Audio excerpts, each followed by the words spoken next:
Bonsoir à toutes et à tous. Je vais demander à ceux qui sont encore debout mais qui ont la chance d'avoir une chaise de bien vouloir s'asseoir pour qu'on puisse commencer. Et puis aux autres qui vont rester debout, je vous promets que vous allez passer un bon moment. Donc c'est pas si grave de ne pas avoir de chaise.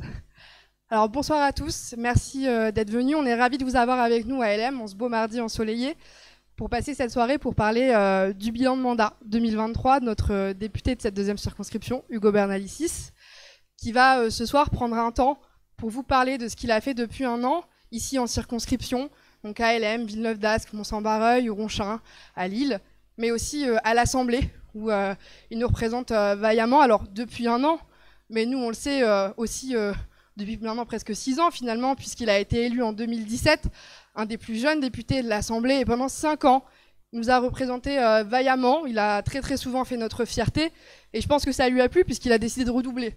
Donc c'est finalement, à mon avis, c'était plutôt chouette. Alors il va nous parler voilà, de cette aventure de ces 5 ans et de cette nouvelle année. Mais on va avoir aussi le plaisir d'entendre les personnes qui l'accompagnent au quotidien. Alors tout d'abord Marie, qui me succédera après, Marie Bouquenotte, qui est sa suppléante du coup depuis un an, dont on est très fiers, aide-soignante au CHU, et qui nous montre à tout le monde qu'on peut faire de la politique autrement, en étant sur le terrain tous les jours, en défendant des combats qui sont chers à tous, comme le handicap ou encore la situation de nos hôpitaux. Et donc on est très fiers de l'avoir ici à LM avec nous depuis un an en tant que suppléante, mais bien avant en tant que militante. Et donc j'ai le plaisir de l'inviter à venir parler avec moi. Puis ensuite on aura les élus locaux de cette circonscription qui prendront un temps pour parler de leur bilan de mandat. Leur bilan de mandat à eux, c'est 3 ans. Donc il y a des choses à dire et on aura le plaisir de les écouter. Et puis après, on partagera un moment convivial tous ensemble où vous pourrez parler du coup aux élus, mais aussi à votre député. Marie, je t'invite à venir avec moi.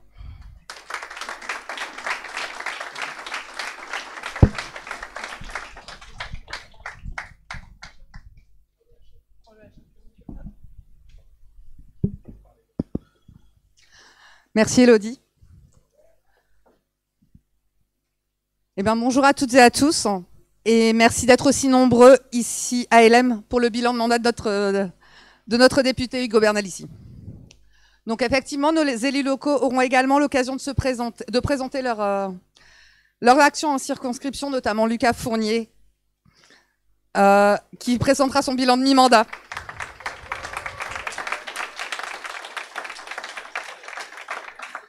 En tant qu'élu au conseil communal ici à LM. Je suis très heureuse de vous voir ici, tous rassemblés, en ce moment politique si important pour notre pays. Comme vous le savez, nous vivons depuis janvier une contestation historique, mais également une répression policière historique, sans parler du passage en force contre la démocratie. Je parle bien sûr de la réforme des retraites.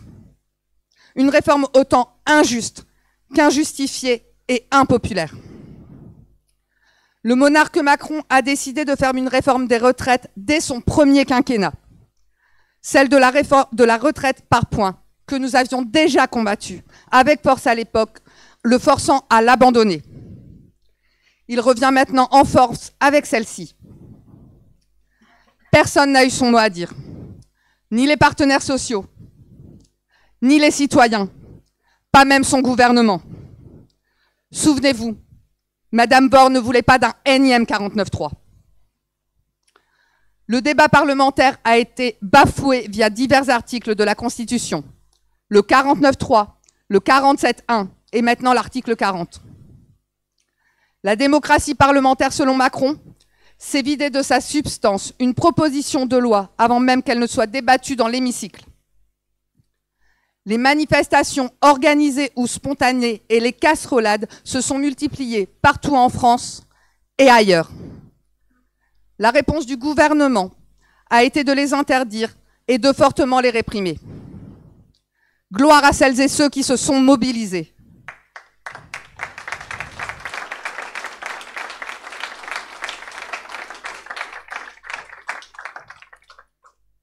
On a aussi une pensée toute particulière pour les cuillères en bois qui ont bien souffert avec les dispositifs sonores portatifs. Les manifestants contre la réforme se retrouvent illégalement fichés, comme ici par le parquet de Lille. Ils sont même allés jusqu'à menacer de supprimer les subventions à la Ligue des droits de l'homme par la voix de l'immonde ministre de l'Intérieur, Gérald Darmanin.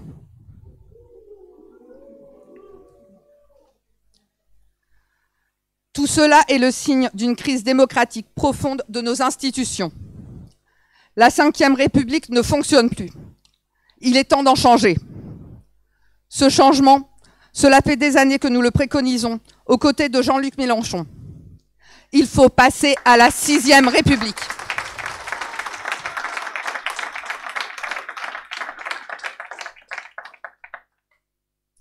Et pendant ce temps, le gouvernement continue sa casse sociale et écologique. Les macronistes s'embourbent dans le nucléaire et proposent de faire une pause réglementaire européenne sur les contraintes environnementales quand il faudrait une vraie planification écologique forte et ambitieuse. Et que dire des Jeux Olympiques? Entre la loi Jeux Olympiques et Paralympiques, qui n'est ni plus ni moins qu'une loi répressive et de surveillance de masse de plus en faisant l'usage des algorithmes, l'expulsion des sans-abri et des étudiants du Crous pour faire place nette, la révision de l'agenda des vacances scolaires pour ne pas encombrer les routes des villes où se dérouleront les épreuves, et le prix exorbitant des billets pour assister aux événements, on est bien loin des Jeux populaires promis. De notre côté, nos députés n'ont pas chômé en un an. Ils ont été présents à chaque mobilisation, qu'elle soit nationale, comme celle contre la réforme des retraites, ou plus locale, comme celle des grévistes de Verbaudet.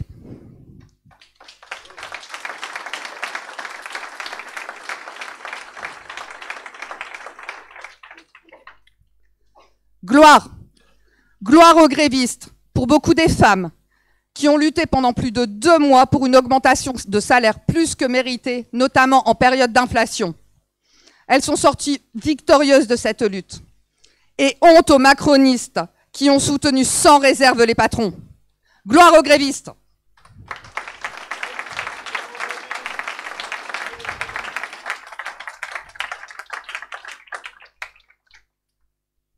Nos députés ont aussi fait adopter durant la première année de leur mandat plusieurs avancées majeures, dont la constitutionnalisation de l'IVG, la fin de l'obligation vaccinale pour les soignants et la tarification réglementée de l'électricité pour les TPE-PME et les bailleurs sociaux, ce qui, en ces temps d'inflation, est une nécessité majeure qui permettra d'éviter un grand nombre de faillites.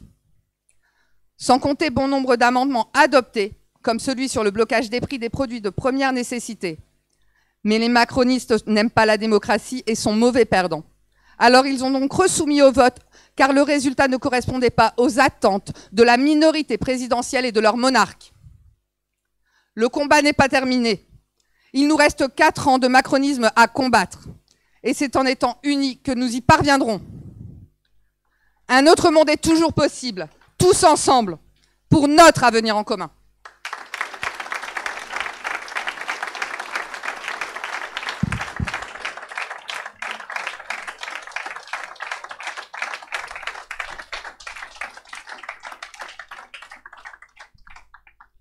Merci beaucoup Marie pour ta prise de parole et puis tout ce que tu fais avec nous au quotidien sur le terrain. Et puis maintenant, on va accueillir celui qui est un peu l'objet de cette soirée, le député de cette 2e circonscription, Hugo Bernalicis, avec un tonnerre d'applaudissements plus fort que ça quand même.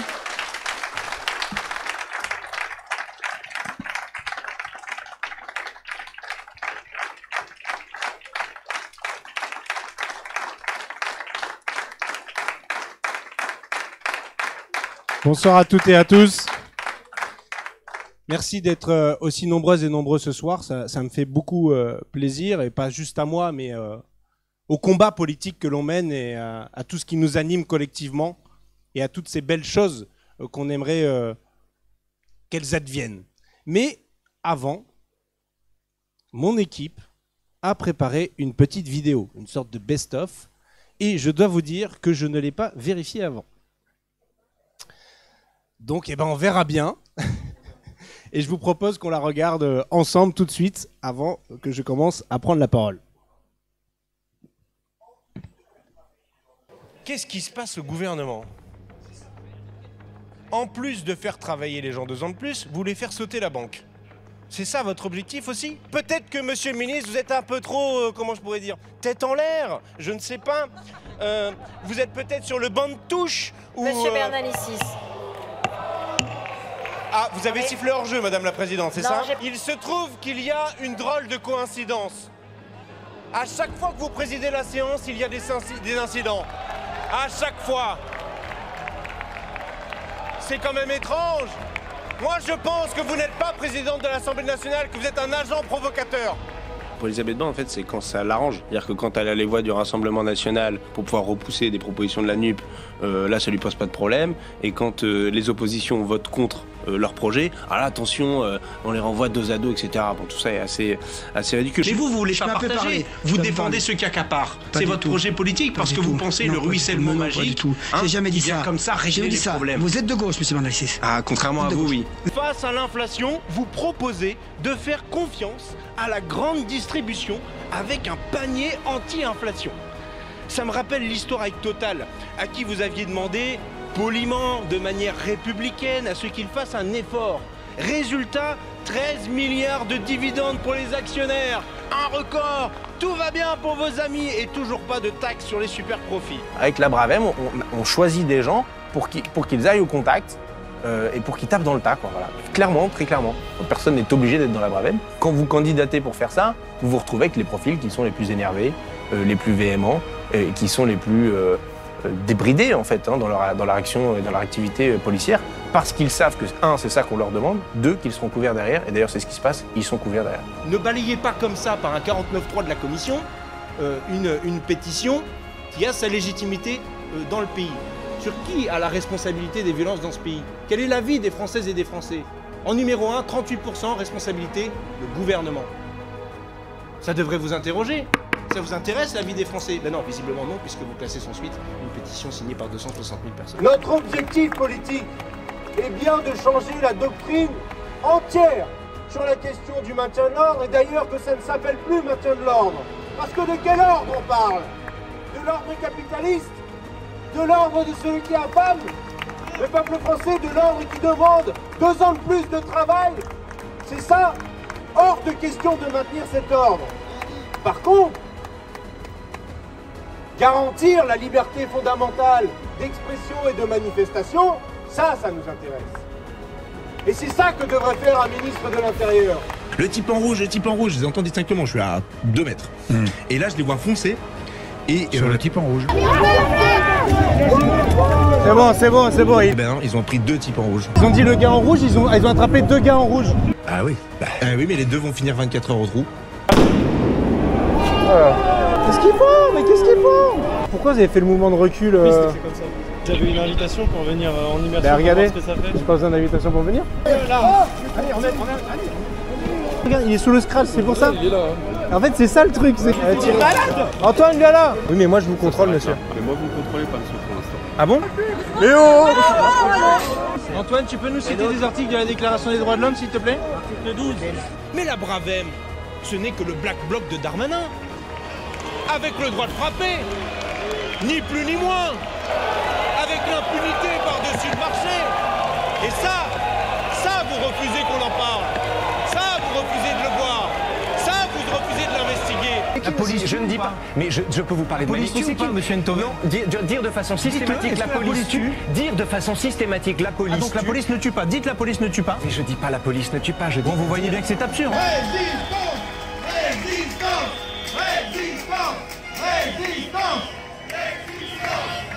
Bon. Ouais, il s'en est passé des choses en un an. Et quelle année? Quelle année? Moi, je m'étais dit au départ, vous savez, on a vécu 5 ans à 17. On a trimé, quoi, à 17. Parce que, bon, faut tous fader, les commissions, les séances, le travail en circonscription. Et puis, quand vous êtes que 17, vous partagez moins de textes, parce qu'il y a tellement de textes que vous ne pouvez pas les partager, vous n'êtes que 17. Hein? Donc, je m'étais dit, naïvement, qu'à 75, il y aurait moins de boulot. Et que je pourrais faire d'autres trucs que je n'avais pas eu le temps de faire. C'est raté. C'est complètement raté parce qu'il se trouve que ce que nous avons fait aux élections législatives en 2022 a créé un événement sans précédent. C'est qu'un président de la République fraîchement élu n'obtient pas de majorité à l'Assemblée nationale, ou plutôt une majorité relative. Et de ce fait, il n'est pas rare que sur le moindre petit texte dans un recoin qui n'intéresse pas grand monde, il finisse par y avoir un enjeu, à 3 voix près, 2 voix près, 1 voix près. Et nous voilà donc séquestrés en quelque sorte à l'Assemblée nationale, vissés sur nos sièges, ce qui n'est pas sans coûter humainement, je veux dire physiquement, en termes de santé, de fatigue et d'implication. Bon, ceci étant dit, c'est quand même une année extrêmement intéressante. On a là un monarque qui est obligé d'actionner 100% de tout ce qu'il peut actionner pour tordre le bras, pas juste à sa majorité, pas juste aux oppositions, mais même à l'Assemblée nationale en elle-même, au Parlement dans son entier, à ce que représente pourtant la séparation des pouvoirs. Et dans ce temps, ça a été pour nous une année aussi importante, puisque la nouvelle Union populaire, écologique et sociale sur la base de laquelle nous avons été élus a dû trouver ses marques, ses modes de fonctionnement. Je ne vais pas vous cacher le fait que dans la mandature précédente, mes relations avec les élus du Parti socialiste étaient cordiales. Mais voilà quoi, c'est-à-dire chacun était dans son groupe et faisait son truc. Là, c'est plus la même chose. On a un intergroupe de la nouvelle Union populaire, écologique et sociale, et donc ça nous pousse à travailler ensemble, à essayer de converger, d'avoir des positions communes sur les textes de loi, à déposer des propositions de loi en commun, à faire vivre cette nouvelle Union populaire, écologique et sociale. Et du coup, pour faire ça, évidemment, qu'est-ce qu'il faut faire? Des réunions en plus qu'on ne faisait pas dans la mandature d'avant. Voilà. Donc tout ça prend du temps, et tant mieux, parce que c'est un bien extrêmement précieux. On le voit à l'Assemblée nationale.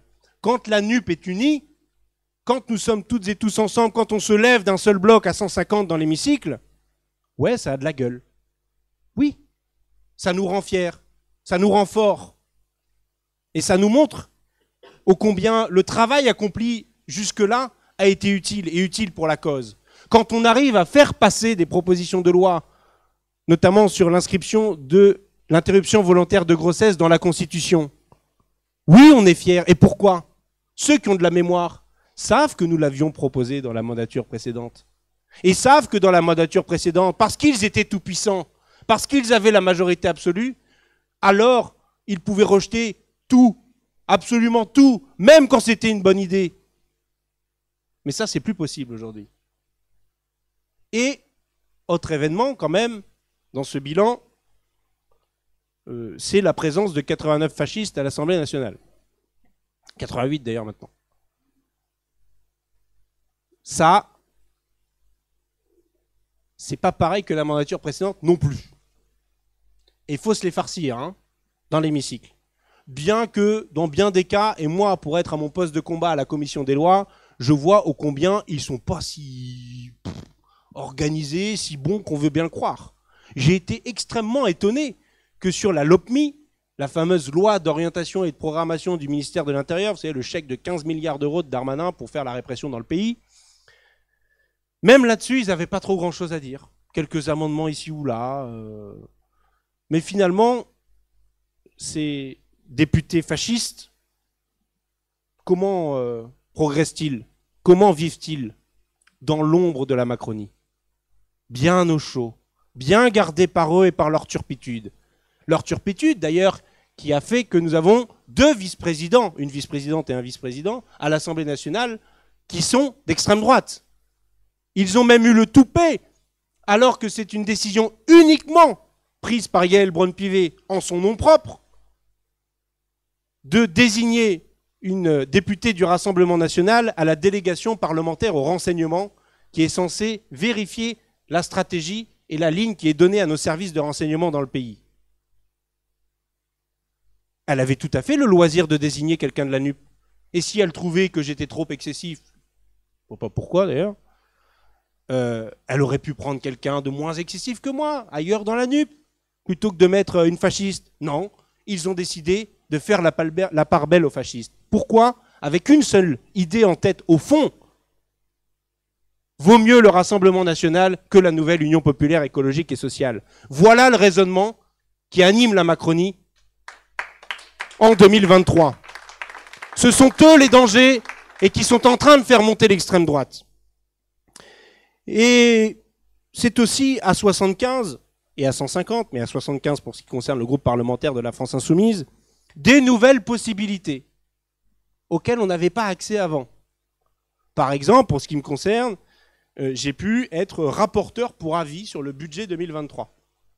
Alors c'est un truc, alors je ne sais pas si ça vaut le coup d'applaudir, à vérifier. Non, il était bien mon rapport, mais c'est pas non plus transcendant. Hein. Non, en vérité, on n'avait jamais accès à ces rapports-là qui permettent d'analyser des parties du budget. Et moi, je me suis occupé de la partie du budget administration générale et territoriale de l'État. Bon, en gros, je schématise le budget des préfectures et des sous-préfectures. Ok ? C'est de ça dont on parle. Et évidemment, on a regardé qu'est-ce qui s'est passé dans les préfectures et les sous-préfectures. Des coupes, comme partout, dans les budgets, plus d'agents. La précarisation, le fait qu'on fasse appel à des vacataires pour 2 mois, 3 mois, des CDD, pour aller travailler sur la plateforme Schmoll, qui fait qu'à la fin ça marche pas quand vous demandez votre permis de conduire, ça marche pas quand vous voulez prendre un rendez-vous pour un titre de séjour, ça marche pas, etc., etc. Et donc j'ai mis la focale sur quoi ? L'accès au service public. L'accès, quand je dis l'accès pur et simple, le fait de pouvoir marcher, de sonner ou d'avoir un accueil, de parler à un être humain. Déjà, rien que ça, parler à un être humain, rien que ça, en Macronie, c'est compliqué. Hein. Parce qu'ils vous dématérialisent tout. Tout ce qui est possible de dématérialiser, dématérialisation. Paf, débrouillez-vous, prenez un rendez-vous en ligne. Le pire, ça a été en Seine-Saint-Denis. Pour les personnes qui demandent à avoir un titre de séjour. Leur machin ne marchait pas pour prendre les rendez-vous. Pourquoi ? Parce qu'il y avait des filous qui réservaient les plages de rendez-vous à l'avance sur leur logiciel, très bien foutu évidemment, et qui les revendaient aux personnes qui cherchaient à avoir un rendez-vous entre 450 et jusqu'à 800 € le rendez-vous, revendu au marché noir. 2 ans ça a duré. 2 ans avant qu'ils finissent par dire « Ah ben on va peut-être arrêter le service » et revenir à un truc un peu plus à l'ancienne où on peut prendre un rendez-vous avec quelqu'un quoi, qui fixe une heure, une date dans le calendrier. Des centaines de recours des avocats devant le tribunal administratif pour obtenir des rendez-vous pour leurs clients. Juste pour un rendez-vous. Même pas pour avoir les papiers, pour le rendez-vous. Du délire. Et donc, par le biais d'un rapport pour avis budgétaire, on a traité ces questions-là, notamment en lien avec la défenseure des droits. Et je suis extrêmement heureux qu'on ait aussi en France une défenseure des droits qui soit très offensive sur ces sujets, qui propose des choses et qui s'oppose surtout au bilan catastrophique de la Macronie en la matière. J'ai aussi pu rendre un rapport sur la police judiciaire, ou plus précisément, je vais être extrêmement précis, sur la réforme de la départementalisation de la police nationale et de ses impacts sur la police judiciaire. Ok, on fait des titres comme ça à l'Assemblée nationale parce que, voilà, on est quand même, ça rigole pas. Le rapport est là-bas d'ailleurs, il y en a plusieurs autres, je vous ai ramené les anciens aussi de la mandature précédente, mais il est disponible là-bas, puisque Darmanin s'est dit, le département, c'est ça, c'est le département, il faut que toute la police soit organisée à l'échelle du département. Ce qui est le cas en fait pour la police que vous croisez dans la rue, ils sont attachés à la direction départementale de la sécurité publique. Mais tout le reste des services, police aux frontières, police judiciaire, alors quand on dit police judiciaire, c'est surtout pour le haut du spectre ou la criminalité organisée, les grands méchants, on va schématiser comme ça. Les CRS sont pas du tout départementalisés. Personne n'est départementalisé à part la police que vous croisez dans la rue. Et il s'est dit, ouais, je vais mettre tout le monde départementalisé. Sauf les CRS, parce que ça n'a pas de sens. Puisqu'ils bougent partout en France, donc ça n'a aucun sens. Mais tous les autres, ça a été ça. Et on leur a dit, mais pour la police judiciaire non plus, ça n'a pas de sens. Non, parce que les grands méchants, ils s'en fichent des frontières du département. Enfin, je veux dire, c'est un vieux truc, hein. C'est cette vieille idée que les méchants, ils s'en foutent des frontières administratives, c'est cette idée qui a été la prémisse de la création de la police judiciaire de Clémenceau. C'est justement pour avoir de la mobilité, s'en fiche des frontières administratives et aller droit à l'objectif, sous le contrôle de la justice, sous le contrôle de l'autorité judiciaire comme le prévoit la Constitution. Pas comme le prévoit Hugo Bernalicis, je veux bien le prévoir, mais c'est même pas moi, c'est dans la Constitution. C'est comme ça, parce qu'il y a une histoire de séparation des pouvoirs. Mais ça, la Macronie, la séparation des pouvoirs, c'est pénible, quoi. Je veux dire, en plus, il faut partager le pouvoir. Non, le monarque absolu, ça l'embête. Et Darmanin à la manœuvre aussi. Et donc, il s'est dit, je vais mettre la police judiciaire au niveau départemental, parce que comme ça, il y aura qui directement au-dessus de la police judiciaire? Le préfet. Bah oui, c'est plus facile pour les remontées d'informations dans les enquêtes en cours, hein, quand ça touche un tel ou une telle. Soit que ça concerne des adversaires politiques, pour avoir l'information, la primeur de l'information, et pouvoir éventuellement en faire quelque chose, au hasard. Soit pour les copains, avoir aussi la primeur de l'information pour en faire quelque chose. Hein, voilà. Ou rien, en l'occurrence. Ou s'assurer qu'il n'y ait pas suffisamment d'effectifs de police à la manœuvre. Parce que ce qu'il faut que vous sachiez, c'est que la police judiciaire qu'on appelle PJ dans ce pays, c'est à peine 6000 agents. Quand les brigades anticriminalité, c'est plus de 8500 agents dans le pays. Or, la priorité, elle devrait être celle de la police judiciaire pour lutter contre les trafics. Bon, je vous saoule pas plus avec ça, vous irez lire le rapport. Non, parce qu'une fois j'ai parlé de ça, ça a duré 2 heures. Hein, donc, non, pardon, ça a duré 4 heures avec David Dufresne. Il y a une vidéo qui est sur YouTube. Et il y en avait une autre sur le maintien de l'ordre. Mais je vous invite à aller voir aussi si ça vous intéresse. Mais ça, ces rapports-là, on n'y avait pas accès, les missions d'information. J'en ai eu 0 dans la mandature précédente avec Yael Braun-Pivet, présidente de la commission des lois. 0 avis budgétaire. C'était Yael Braun-Pivet aussi, présidente de la commission des lois. Vous allez me dire, je fais une fixation sur Yael Braun-Pivet. C'est vrai. Mais je crois qu'elle mérite.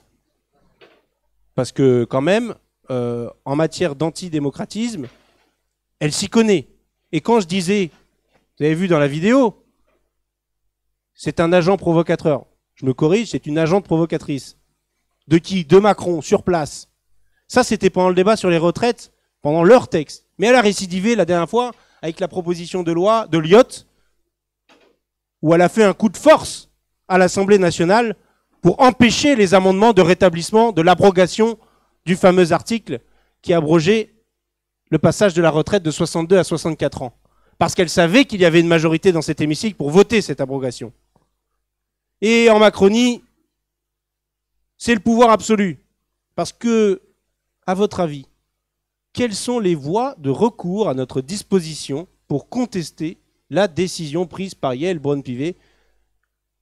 Si on regarde notre règlement de l'Assemblée, pour moi, les amendements, ils sont recevables. Elle dit, ils sont irrecevables, il n'y aura pas de débat. Débrouillez-vous. À qui je vais me plaindre?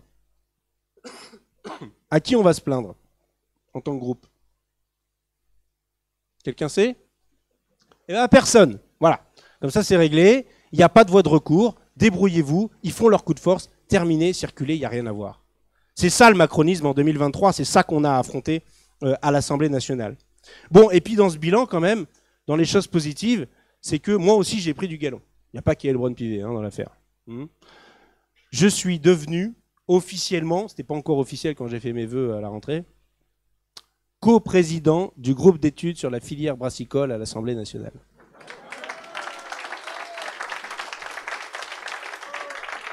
Et avec un autre député du Nord, Paul Christophe, qui est un peu plus au nord d'ici. Et le premier déplacement qu'on a fait, c'est au salon de l'agriculture. Mais nous, on n'est pas allé voir les bêtes. Hein. On est directement allé au cœur du sujet avec les 2 syndicats professionnels. Et c'était ça qui était intéressant. Et on a un plan de travail qui est très important parce que la filière brassicole est aux premières loges du dérèglement climatique. Je vous ai déjà fait le laïus, je vous le refais pas, mais l'orge quand même sensible au changement climatique, l'eau. Ça vous aura pas échappé qu'il y avait de l'eau dans de la bière? Moi je le sais, je le dis souvent, mais vous n'avez peut-être pas remarqué. Et que du coup, si on manque d'eau, ça devient un problème. Ici, ça va être un sujet. Hein. Ça va être un sujet ici. Et je salue le maire d'Helem que je vois là-bas. Parce qu'on a une grosse entreprise sur la circonscription qui produit beaucoup de bière. Et je ne parle pas de Moulin d'Ascq. Et comme ils font beaucoup de bière, ils ont besoin de beaucoup d'eau. Et comme on a de moins en moins d'eau, bref, voilà. Il va y avoir un vrai sujet. Donc tout ça, ça a été aussi cette année de mandat. Mais là, le sujet central, j'y reviens et je vais terminer là-dessus, c'est quand même ce macronisme en roue libre, au mépris de ce qui fonde, ce qui fait nos institutions. Même quand nous, on les conteste, la Ve République, même celle-là, ils ne la respectent pas. Le moindre petit contre-pouvoir dans ce pays, ils trouvent ça scandaleux. Ça a été déjà dans le mandat précédent. Le fait de décrier les corps intermédiaires, vous l'avez suivi. On l'a vu, là, pendant la réforme des retraites. Ça a été la Ligue des droits de l'homme.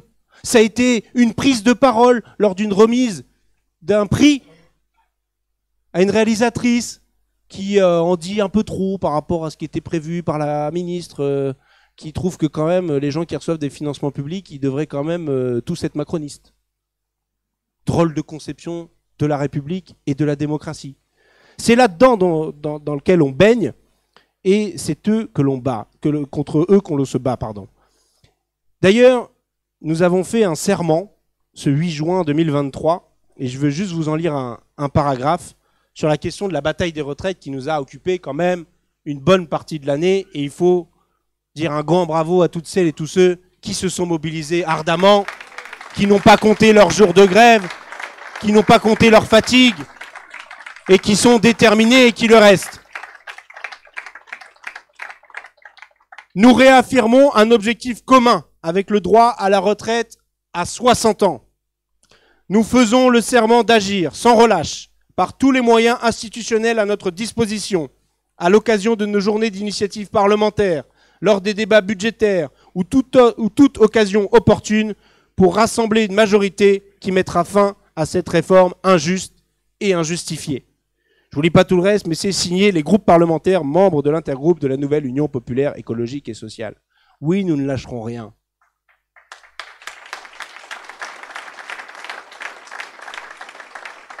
Tout comme on n'a rien lâché sur la loi d'orientation de programmation du ministère de l'Intérieur avec Darmanin, là, qui veut... au départ, il voulait des exosquelettes. Bon, il a un peu lâché l'affaire sur les exosquelettes, mais... Après, ils se sont dit que c'était pour les retraites, pour les métiers pénibles. Bon, ils recyclent des exosquelettes. Il doit y avoir un marché de l'exosquelette en France, à mon avis. Ou peut-être qu'un député macroniste a des actions dans une entreprise qui fabrique des exosquelettes. Vous savez, des fois, ça tient à pas grand-chose dans la Macronie. Et puis là, la loi d'orientation et de programmation du ministère de la Justice qui arrive. 7,5 milliards. Ah, moitié moins que Darmanin. Eh ouais. Dupond-Moretti n'est pas suffisamment efficace. Il va falloir qu'il travaille encore un peu. Et puis surtout, c'est essentiellement dans la construction de nouvelles places de prison, dont la surpopulation a explosé, alors même que Nicole Belloubet avait promis dans la précédente loi de programmation qu'on allait diminuer le taux d'incarcération et enfin atteindre l'encellulement individuel pour être raccord avec nos engagements internationaux. Il s'en tape. Il va falloir tout accélérer. Et puis... si au passage on peut servir le lobby d'Alliance Police Nationale, en permettant notamment des nouvelles mesures extrêmement intrusives, avec la possibilité d'utiliser votre smartphone ou n'importe quel objet connecté pour en savoir plus sur vous, la Macronie définitivement est en pleine dérive autoritaire. J'avais exhumé le terme de démocrature au début du mandat précédent, souvenez-vous, avec les lois sur les états d'urgence. C'était pas encore sanitaire à ce moment-là. Passé par 2-3 étapes. Oui, je le dis. Nous sommes en démocrature. Nous avons les apparences d'une démocratie, mais les pratiques d'un régime autoritaire. Et donc on ne lâchera pas face à eux. Et je pense qu'il est temps de passer à la 6e République. Vraiment. Et beaucoup de gens le savent, le pensent et le veulent. La question pour nous, ça va être de trouver le chemin pour arriver jusque-là et de contester leur politique. Je terminerai devant mes deux camarades, Adrien Quatennens et Patrick Proisy, qui me font le plaisir d'être là ce soir, en leur disant, et à vous toutes et à vous tous, j'ai trouvé une citation de Rosa Luxembourg. Parce que je cherchais des citations et je me dis, faut pas finir par un truc qui soit, où on se dise, parce que je vous ai parlé plein de trucs qui étaient problématiques, C'est pas très stimulant au final de se dire que les macronistes sont en train de faire n'importe quoi avec le pays et qu'il y a un gâchis immense dans nos services publics, et pas que dans nos services publics, dans le pays tout entier. Alors j'ai trouvé cette citation qui me correspond aussi. Rosa Luxembourg disait « Il faut travailler et faire ce que l'on peut.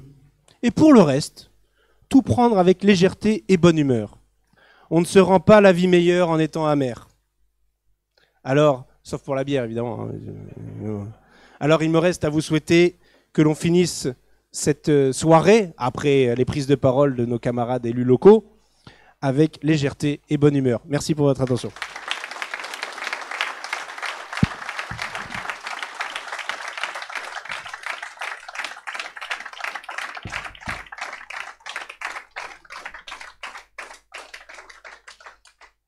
Merci Hugo. Alors effectivement, avant le moment de convivialité, on va prendre encore quelques minutes pour écouter nos camarades qui depuis 2020 maintenant, du coup les dernières élections municipales, font un travail acharné dans chacune de leurs communes et sont au quotidien aux côtés des habitants qui les ont élus. Et donc en premier, je vais avoir le plaisir d'appeler Antoine Marzelec et Catherine Boutet qui n'est pas là en présentiel mais qui aura une petite vidéo pour aussi prendre la parole et qui du coup font un travail formidable à Villeneuve d'Ascq.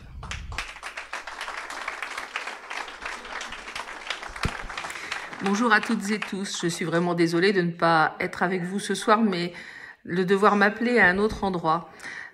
Je voulais vous présenter un petit peu la situation sur Villeneuve d'Ascq. Donc nous avons présenté une liste commune avec Europe Écologie Les Verts, les communistes et quelques citoyens, ce qui nous a permis d'obtenir cette place au conseil municipal. Antoine et moi sommes les deux élus de la France Insoumise et je me réjouis qu'il partage avec moi cette aventure car toute seule, je pense que ça aurait été quand même un peu plus compliqué, même si les choses se passent plutôt bien dans ce groupe. Le travail est productif, bienveillant et la majorité a pris l'habitude maintenant de prendre en compte notre avis et de nous consulter parfois.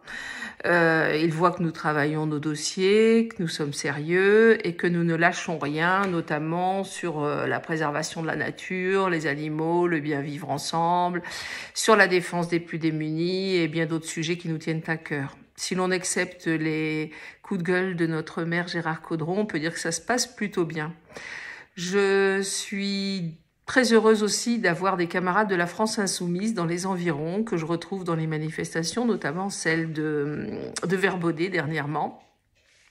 Je suis heureuse aussi de pouvoir citer Patrick, qui prouve à Fâche-Tuménil, s'il en était besoin, que la France Insoumise a un programme applicable à l'échelle d'une commune et que cela fait ses preuves. Et puis enfin de pouvoir m'appuyer sur mon député qui n'hésite pas à mouiller sa chemise bien plus que d'autres. Donc pour conclure, on peut dire qu'à différents niveaux, je suis plutôt satisfaite de mon mandat et je m'estime plutôt chanceuse par rapport à d'autres qui ont des situations bien plus difficiles pour défendre notre programme, l'avenir en commun. Voilà, et donc je vous souhaite à toutes et tous une très bonne soirée et je suis vraiment désolée de ne pas être avec vous. Il y en a plein que j'aurais eu plaisir à retrouver ce soir. Un petit bisou particulier à Gisèle Hubert si elle est là et à tous les camarades que je croise régulièrement. Et encore un grand merci à toi Hugo. Allez, et termine bien ton mandat, on sera là pour toi si tu as besoin. Bonsoir à toutes, bonsoir à tous, mes camarades, mes chers amis. Merci aussi Hugo pour l'organisation, pour cette soirée, pour nous laisser la parole aussi, nous élus locaux, parce que c'est important, il y aura des prises de parole des autres camarades des villes et je trouve c'est important à souligner, parce que mine de rien, notre travail d'élu local, c'est un travail qui est assez ingrat, particulièrement quand on est dans l'opposition. Il y a des copains qui ont la chance d'être dans la majorité, qui ont la chance de pouvoir faire vivre l'avenir en commun. Nous, c'est pas notre cas, ou très très peu, du moins pas de la même manière.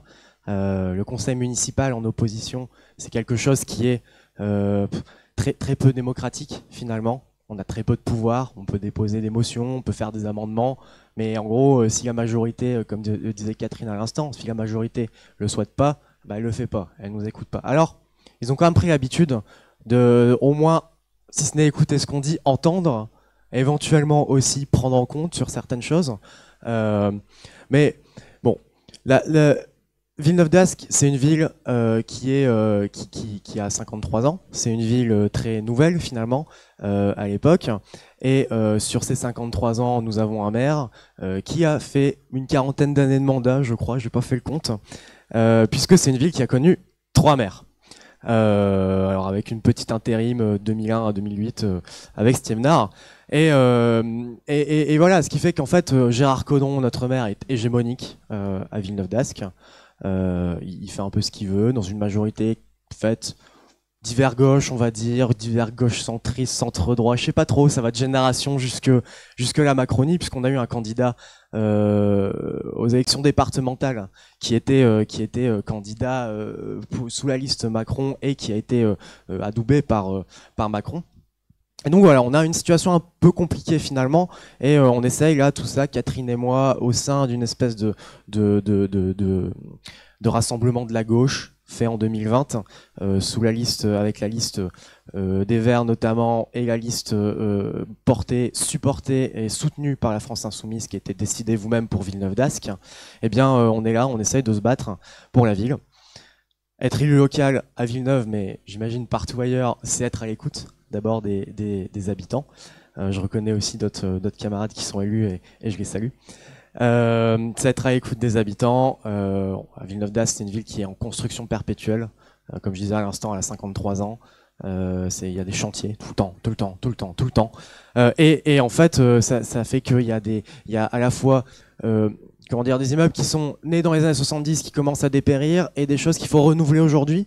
Donc on suit des chantiers, on écoute les citoyens, on écoute les gens, on récupère leurs doléances, on va dire. En tout cas, on va entendre ce qu'ils nous disent.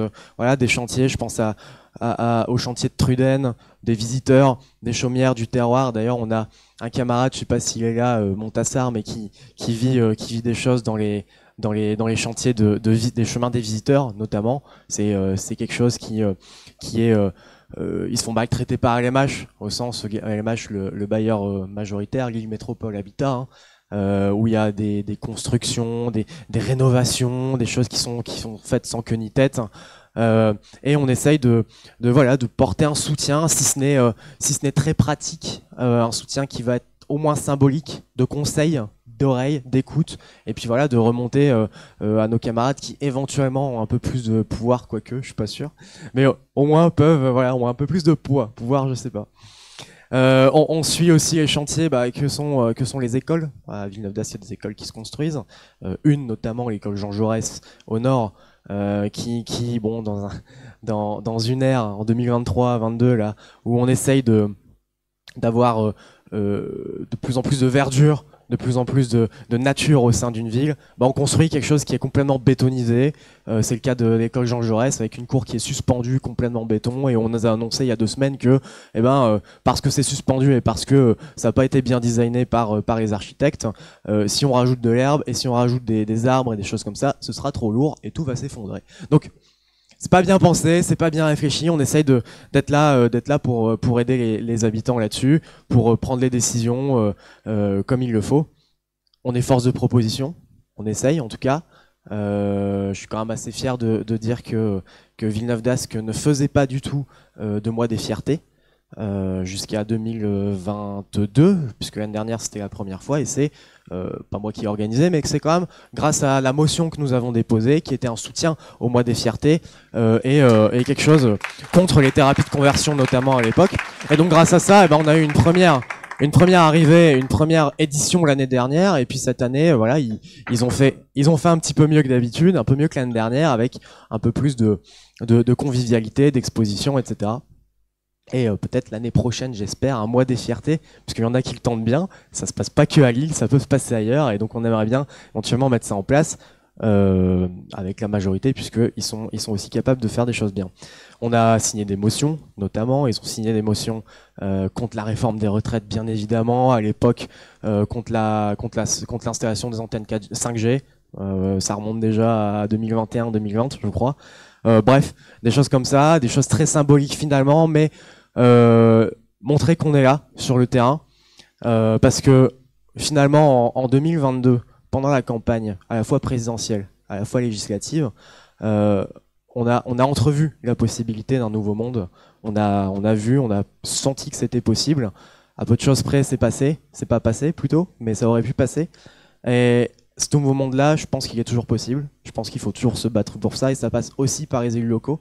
Et en fait, c'est tout le sens de notre mandat, à Catherine, à moi, de se dire justement de d'être des élus cohérents, d'être des élus qui sont à l'écoute, efficaces, qui respectons le programme de l'avenir en commun, histoire de montrer l'exemple et de montrer que oui, il y a des gens qui sont intègres et qui se battent pour les habitants, qui se battent pour ce pourquoi ils se sont fait élire, parce que c'est notre mandat, c'est tout le sens de notre mandat, de montrer que au local, on peut avoir une espèce de 6e république ou quelque chose qui serait un peu moins descendant et un peu moins vertical que ce qu'une majorité municipale fait aujourd'hui. Et c'est tout le sens de notre mandat. Et voilà, je vous en remercie. Merci de votre écoute.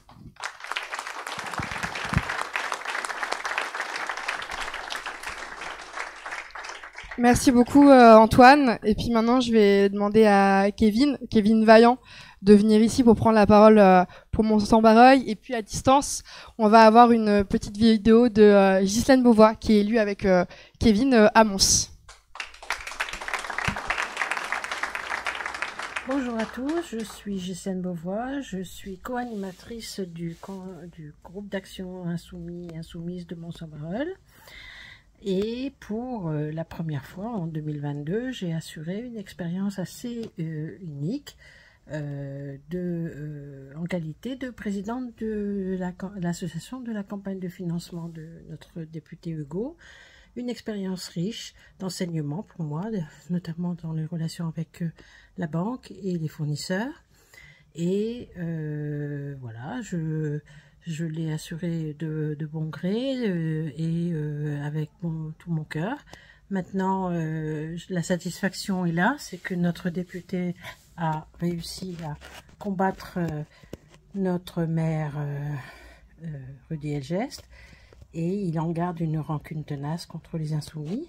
Donc nous, en tant que conseillère municipale au conseil municipal de Mons, nous en subissons régulièrement les attaques qui ne sont pas sibyllines, mais souvent très fortes. En tant que conseiller municipal, nous essayons d'apporter notre expérience, d'apporter nos connaissances, et cela nous demande un peu de travail, d'abord de lire les délibérations, d'apporter un éclairage différent, de comparer parfois les choses entre différentes communes de taille similaire.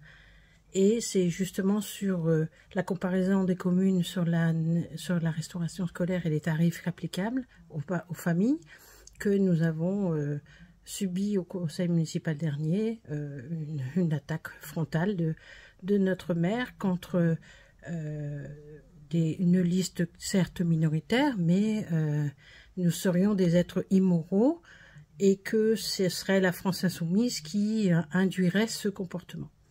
Donc voilà, c'est un témoignage dont je voulais vous faire part, parce que il nous reste quand même un peu en travers de la gorge, c'est un peu difficile à admettre, et malgré tout cela, nous continuerons à apporter des idées, les idées notamment qui sont contenues dans le programme L'Avenir en commun, et c'est pour ça que nous nous battons, et que vraisemblablement, il y a des choses qui se passent dans le conseil municipal, des mesures qui sont prises, même au bout de 2 ans, et 3 ans maintenant même, qui sont issues des idées que nous avons proposées, que nous avons mis dans notre programme de la liste Un nouveau souffle à Mons.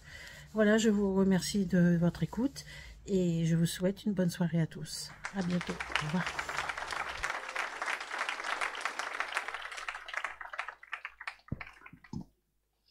Bonsoir à vous. Du coup, avec ma camarade, on est élu à Mons-en-Barœul depuis 2020, année sordide, puisque de toute façon on a été élu avec 70% d'abstention, donc forcément on a perdu. On a toujours un peu le seum, on le voit quand même, mais on attend 2026. Et du coup, à ce moment-là, on s'est toujours posé la question, qu'est-ce que c'est être élu? Et pour nous, c'était 2 choses fondamentales, c'est le pouvoir doit contrer le pouvoir, et aussi le pouvoir corrompt. On le sait, le pouvoir est maudit, et il faut faire en sorte de contrer ça. Donc c'était les premières mesures qu'on a essayé de faire passer au conseil municipal, c'est de diminuer les pouvoirs du maire, parce que le maire a quand même beaucoup de pouvoir. Il nous a dit, qu'est-ce que vous faites? On n'a jamais vu ça en 20 ans de carrière, quelqu'un qui veut diminuer les pouvoirs du maire, c'est n'importe quoi, nanana. Et en fait, depuis 2020, c'est ça. C'est-à-dire qu'à chaque fois qu'on essaye de faire passer des choses pour améliorer les choses, pour avoir plus de démocratie, même municipale, c'est n'importe quoi. Et du coup, à chaque fois, c'est ça. C'est un combat pour... Enfin, c'est comme disait ma camarade, c'est dernier conseil, c'était vendredi dernier. On a été traité de menteurs, on nous a remis en cause notre dignité, etc. Parce que on a un débat sur les tarifs de la cantine. Pour nous, c'est trop cher, etc. On a fait un comparatif, etc. Bon, c'est pas moi qui l'ai fait parce que je suis très mauvais en maths, mais les camarades l'ont fait et on montre en fait qu'on paye trop cher. Et aussi, on a dans notre programme la gratuité de la cantine, de la restauration scolaire. Et donc, il nous a traité de menteurs en disant qu'on propage des mensonges ou monsois, et ça, c'est vraiment pas gentil. Et surtout qu'à ce moment-là, c'était même pas Ghislaine ou moi qui était en train de parler, c'était un camarade qui n'est pas du tout insoumis. Et il a dit, mais ça c'est bien les méthodes de la France insoumise. Et à chaque fois, Timothée Lebon, qui est aussi notre camarade, qui est ELV, bien affiché ELV, il sait qu'il est ELV, à chaque fois qu'il contrarie une mère, il lui dit, ça, c'est les insoumis. Et je lui ai déjà dit, je fais, mais monsieur le maire, je fais, arrêtez Timothée, peut-être qu'il pourrait être insoumis s'il a une bonne logique politique, mais il est encore ELV, donc ok, poussez-le avec nous, ok, mais pour l'instant il est toujours ELV, arrêtez. Et non, il ne démord pas. Et comme disent aussi Gisèle, c'est un peu de ta faute Hugo, je pense qu'on est mal vu, parce que les insoumis c'est qui? C'est Hugo. Et Hugo, qu'est-ce qu'il a fait? Il a pris la place de sa favorite en 2017, c'était pas cool. Et en 2022, tu le bats, et tu le bats même sur son propre territoire, quoi.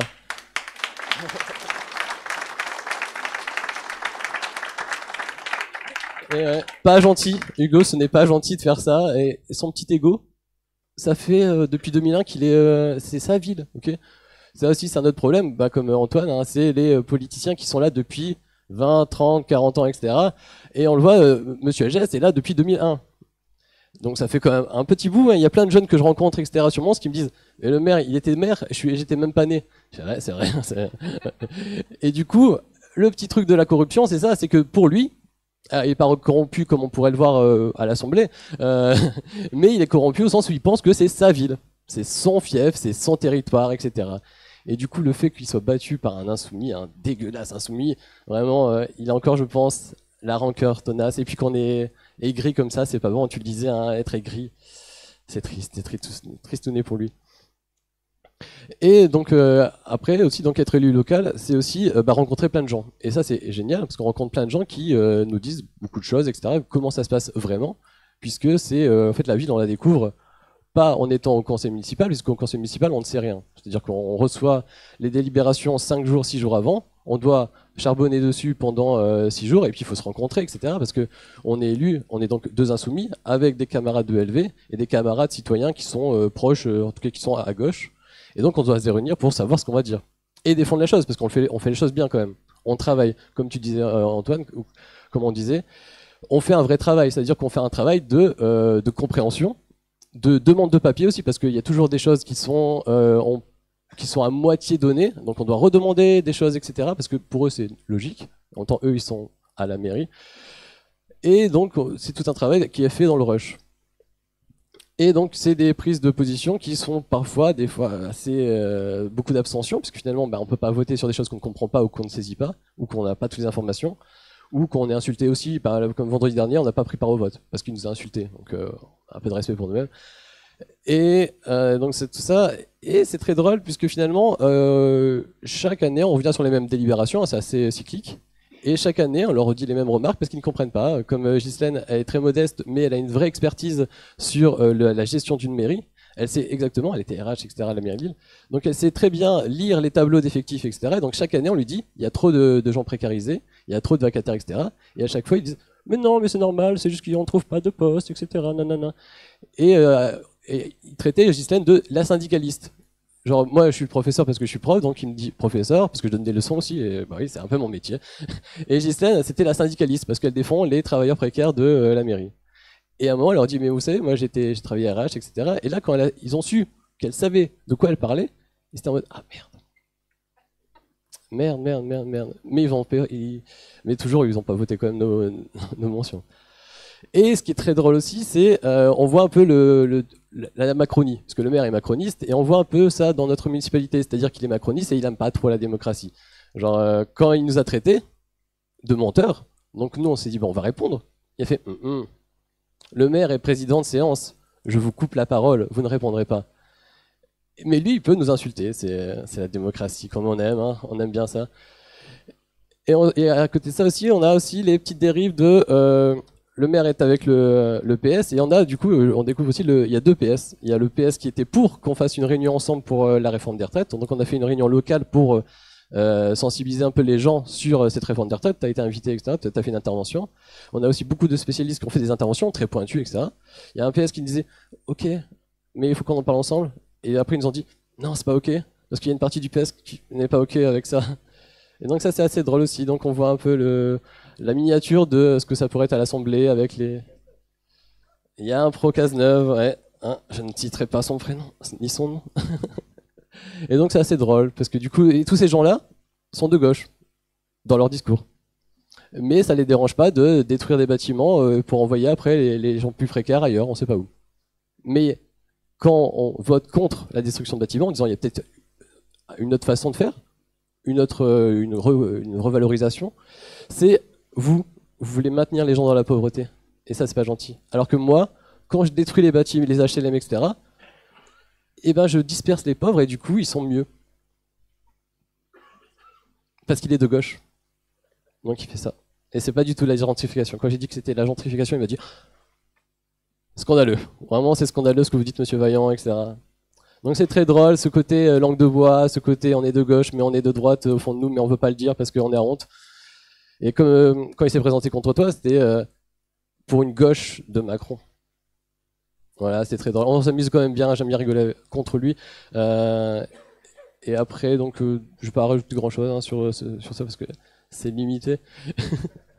En tout cas, encore merci Hugo d'être toujours présent, de répondre à nos invitations quand on t'invite sur des réunions de quartier, etc. Parce que selon le maire, tu ne viens jamais à Mons, tu ne sais même pas où est Mons, mais quand je discute des gens, tout le monde sait qui tu es. Bizarre. Est-ce qu'il y a une mauvaise foi quelque part? Je ne sais pas.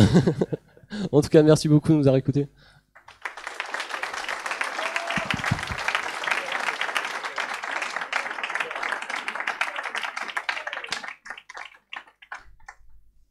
Et enfin, du coup, pour cette dernière prise de parole, je vais demander à Lucas Fournier, conseiller communal d'Elem, de venir ici pour prendre la parole.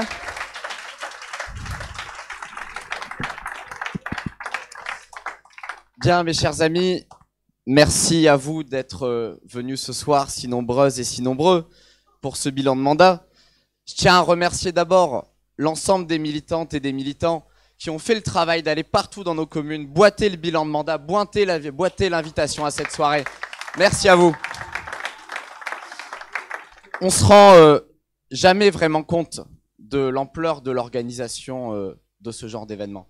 Alors, avant de commencer, merci Raphaël, merci Sébastien, merci Antoine, merci Marie, merci toutes les autres et tous les autres qui ont permis que nous puissions tenir un événement aussi grand ce soir.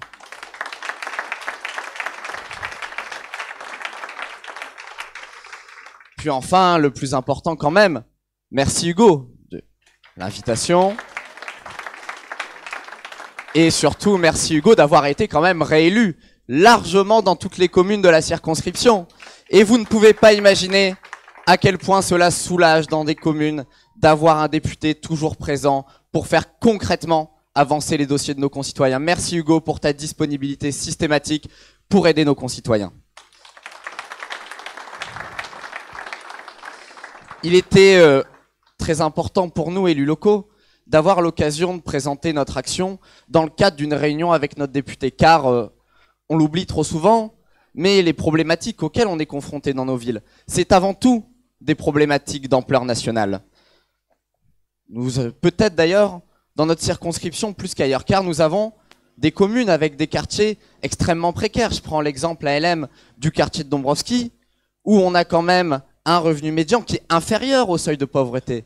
Donc, c'est avant tout, paradoxalement, à ces gens-là que s'attaque le gouvernement Macron quand il enlève des APL par-ci, quand il touche à notre retraite, quand il s'attaque aux plus éloignés de l'emploi. C'est à ceux-là qu'il s'attaque. Et je vais prendre un autre exemple, car nous voyons bien dans nos conseillers municipaux le rôle des gens de la République en marche. Je vais prendre un exemple dont on parle trop peu souvent, celui des accidents du travail.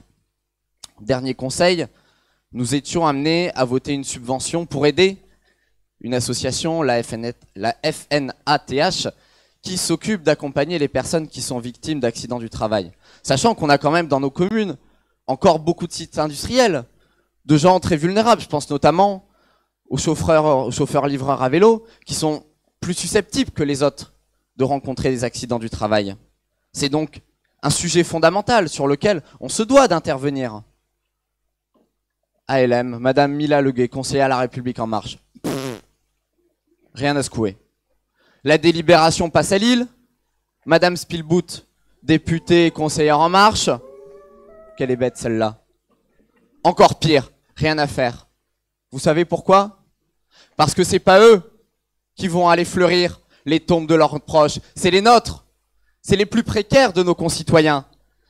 Et c'est pas eux qui vont aller accompagner ces familles endeuillées. C'est pas eux qui vont devoir être au chevet de leurs proches, qui sont obligés d'assumer des sommes colossales pour venir à leur chevet. N'oubliez jamais, les amis, à chaque fois que vous mettrez un bulletin dans une urne, que ces gens, qu'ils soient conseillers municipaux, députés, ministres, ces gens-là sont complices des attaques du gouvernement Macron envers nos concitoyens les plus précaires et ont du sang sur les mains.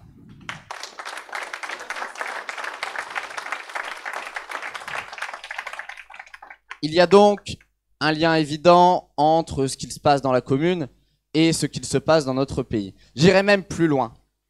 Il y a un lien évident entre ce qui se passe dans notre commune et ce qui se passe dans le monde entier.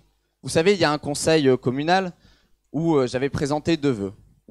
Le premier pour demander la libération sans condition de l'avocat franco-palestinien Salah Hamouri.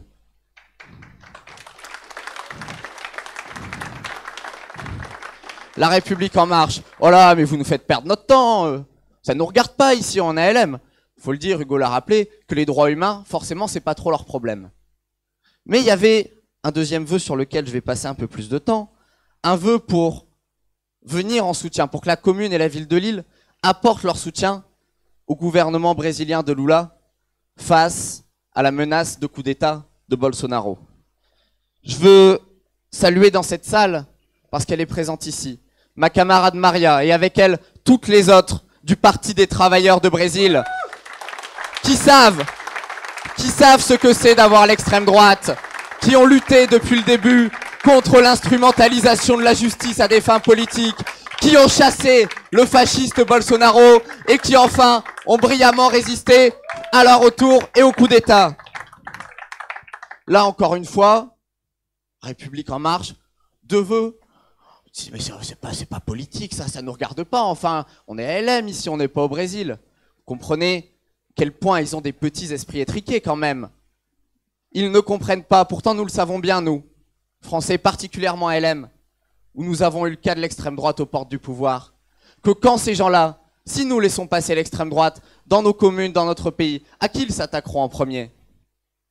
À nos concitoyens précaires, à nos concitoyens d'origine étrangère, aux associations qui organisent la solidarité. C'est pourquoi, dans nos communes, dans notre pays, nous continuerons à résister et nous résisterons, comme nous l'ont brillamment montré nos camarades du Brésil.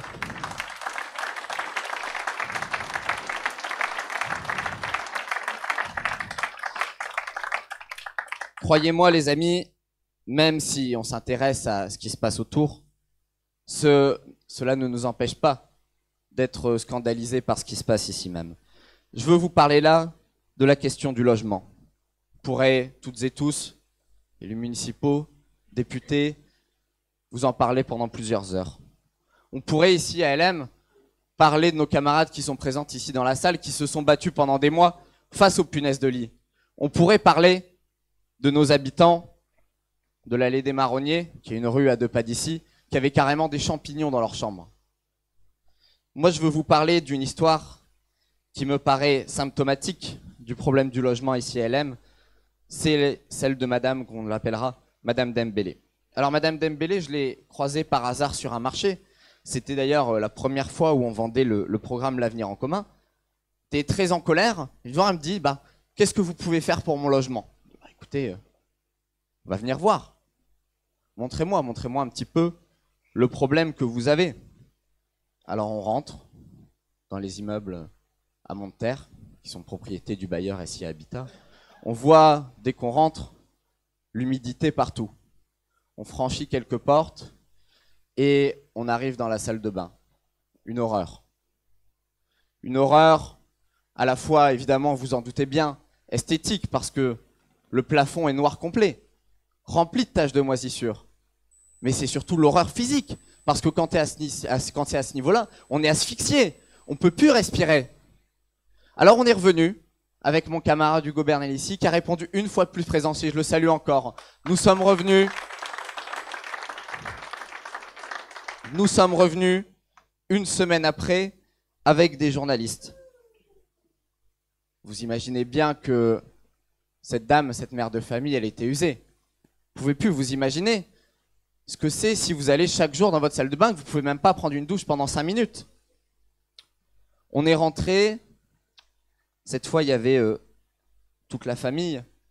Vous avez d'abord les enfants qui vous racontent avec leur petite voix innocente qu'ils n'arrivent pas à se concentrer à l'école parce qu'ils toussent toute la journée, qui font des crises d'asthme depuis qu'ils sont ici. Pauvres gosses. Alors les journalistes disaient, mais madame, vous avez bien dû faire des démarches. Il y a bien quelque chose qui a dû bouger. Elle nous a sorti 3 papiers depuis 2017 des services d'hygiène de la ville de Lille qui reconnaissaient à chaque fois que le logement était insalubre, qui reconnaissaient que c'était pas normal d'habiter dans des conditions comme ça. 3 fois depuis 2017. Et même que la dernière fois qu'ils sont venus, ils lui ont dit, comble de l'ironie, non mais madame, on est venu 3 fois, le bailleur il veut pas faire les travaux, ça sert à rien de nous rappeler une 4e fois. La honte. La honte, c'est ce que ressentait cette mère, parce qu'elle se sentait pas capable de protéger ses propres enfants. Moi aussi j'ai eu honte. J'ai eu honte que de voir dans notre commune, on n'était même pas capable de protéger nos gosses.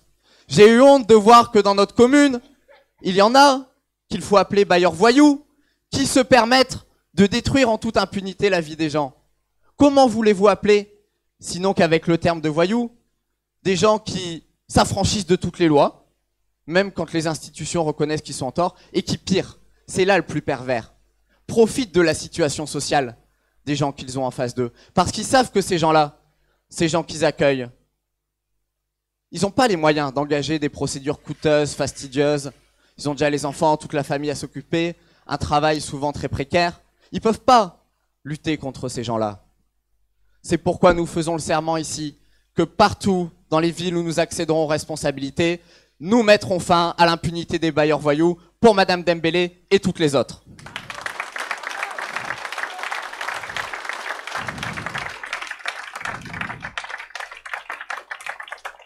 Il faut savoir quand même que le bailleur nous a dit « Ah oui, mais attendez, ça dure depuis 4 ans parce qu'en fait, à l'étage au-dessus, il ne nous laisse pas rentrer. » Franchement, qui va gober ça? Et on a pu avoir une démonstration concrète de l'utilité des élus insoumis. Parce que, après qu'on soit revenu avec Hugo qui a eu un article, 3 jours après, mes camarades, alors que ça durait depuis 4 ans, 3 jours après, les travaux étaient faits et cette famille a enfin pu retrouver une vie normale.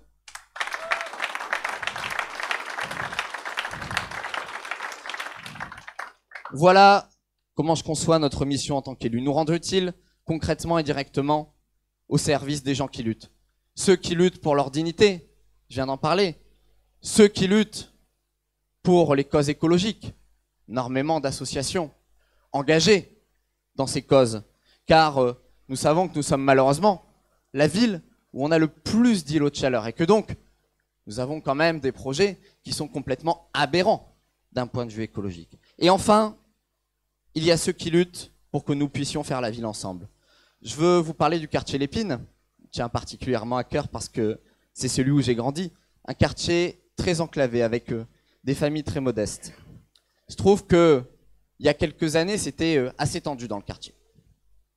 Aujourd'hui, plus du tout. Vous savez pourquoi? Parce qu'on a fait l'inverse de la méthode de Darmanin, c'est-à-dire taper sur tout le monde, mettre des caméras et puis hop, on verra bien ce qui se passera. Il y a un tissu associatif qui s'est réimplanté. Il y a des gens qui ont dit, bon, c'est pas possible de continuer comme ça, on va recréer des moments de convivialité, on va s'occuper du potager, on va faire des fêtes des voisins. Et je peux vous assurer qu'on y est allé la semaine dernière avec Hugo et que c'était un réel plaisir. Et que ça fait excessivement plaisir de voir des exemples d'auto-organisation où les habitants luttent pour faire la ville ensemble. et pour retrouver dans nos quartiers populaires des moments de convivialité.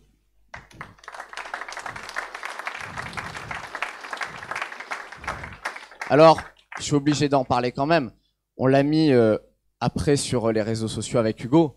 On a évidemment eu le droit à la flopée de crétins qui ont dit « Ah, monsieur Bernalicis, vous êtes complice de l'islamisme. Vous posez avec des gens qui entachent les valeurs de la République. » Ces crétins n'ont absolument rien compris.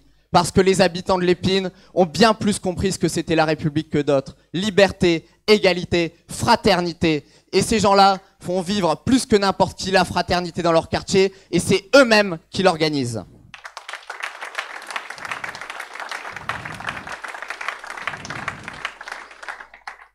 J'en arrive sur ma conclusion. Faire la ville ensemble, c'est aussi montrer qu'il n'y a pas que les soi-disant experts qui sont capables d'occuper de la vie de la cité. Je suis fier, je le dis honnêtement, d'avoir montré qu'à 20 ans, quand on a commencé la campagne municipale, on a été capable de faire une excellente campagne. On est capable, peu importe son âge, d'être élu municipal. Je suis fier d'avoir conduit une liste représentative des habitants de notre ville, dans leur diversité sociale d'âge, dans leur diversité d'expériences politiques, associatives. Je suis fier de voir aujourd'hui à la tribune ma camarade Marie, qui avant 2020 n'avait jamais fait de politique, qui était soignante de profession et qui lutte depuis 3 années à nos côtés de tous les combats. Merci Marie d'être là avec nous.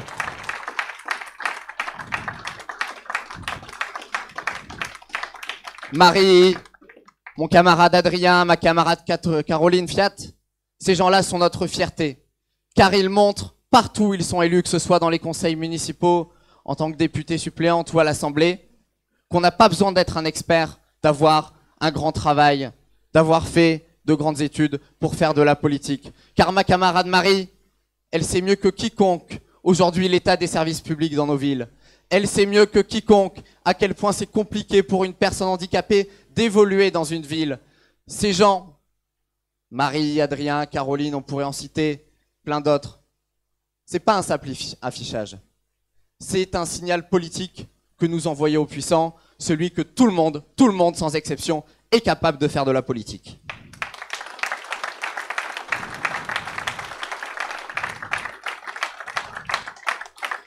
Alors, voilà notre travail durant les prochaines années. Continuez à nous rendre utiles maintenant, concrètement, directement, avec ceux qui luttent. Les inviter à prendre part à notre aventure collective. Peu importe d'où ils viennent, qui ils sont, ce qu'ils ont vécu. Pour à la fin, arriver aux responsabilités et montrer que oui, tout le monde peut prendre sa ville en main. Merci à vous.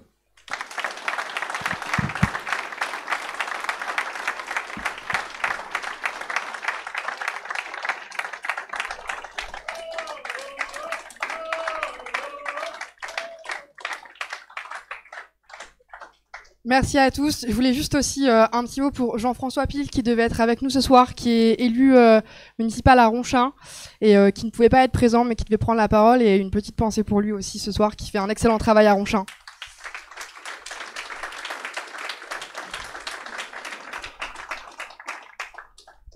On va pouvoir passer au moment convivial. Pendant ce moment, il est déjà 20h50. Je pense que vous avez faim et soif. Du coup, on ne va pas faire de moment de questions-réponses, mais Hugo et l'ensemble des élus locaux et Marie et de nombreux camarades restent ici présents pour discuter avec ceux et celles qui le voudraient des sujets qui vous sont chers. Et aussi, je vous indique qu'en sortant, il y a une table de contact. Donc, si cette réunion vous a donné des idées et que vous n'êtes pas encore militant, on sera très heureux de vous compter parmi nous dans les différentes villes pour militer à nos côtés. Donc, n'hésitez pas à laisser votre contact. Et Lucas l'a déjà fait, mais un dernier remerciement à des gens qui accompagnent Hugo au quotidien et qui ont aidé aussi ce soir. Son équipe parlementaire, on n'y pense pas souvent, mais donc merci à Raph, Antoine et Sébastien.